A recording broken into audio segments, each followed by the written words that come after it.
আসমা আপু। জি ভাইয়া। আপু আমাকে 5 পিস লেগ পিস দেন। 5 আমি পিস? হ্যাঁ 500 টাকা দিচ্ছি দেখেন। ভাই আর কিন্তু 500 টাকা দিয়ে 5 পিস? হ্যাঁ আপনাকে যদি আমি 5 পিস লেগ পিস দেই, হ্যাঁ। বাকি যে কাস্টমার আছে ওরা তো লেগ পিস পাবে না ভাইয়া। পাবে না, কেন পাবে না? ওদেরকে বঞ্চিত করা আমি হবে। তো আপনাকে টাকা বেশি দিচ্ছি। তো কি হইছে ভাইয়া? আমি তো ওদের কাছ থেকে টাকা কমায়ও রাখতে পারবো না। তাহলে কয় আমাদের পিস 250 টাকা করে কয় পিস দিতে পারবেন? ভাইয়া এখানে সম্ভব না ভাইয়া। আপনি কয় পিস দিতে পারবেন 500 টাকা দিয়ে? আচ্ছা জান, আমি 3 পিস দিতে পারবো আপনাকে। 3 পিস দিবেন? হ্যাঁ। 3 পিসই দেন, আমি 3 পিসই Okay. খাবো। দেন 3 পিস দেন। আর 500 বাকি টাকা যে 3 পিস। টাকাটা থাকবে ওইটা কাস্টমার কাছ থেকে কমায় রাখবো। হ্যাঁ দেন 3 পিস দেন। ঠিক আছে? এই যে দেখেন, এই 1 পিস, এই 2 পিস,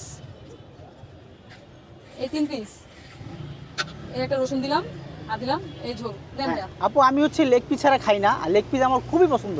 ওরে তাই নাকি ভাইয়া? হ্যাঁ আমার লেগ পিস অনেক ভালো লাগে। আপনি তো অনেক শৌখিন। হ্যাঁ শৌখিন, কারণ হচ্ছে মুরগির আসলে কোনোটাই ভালো লাগে না, শুধু লেগ সমস্যা পিস নেই ভাইয়া, এখান দিয়ে তো আপনাকে লেগ পিস দিছি, আমি বাকি 3 জন কাস্টমারকে কম দিতে হবে, বাকি যে টাকাটা থাকবে তার কাছ থেকে কমায় রাখবে এই টাকা থেকে।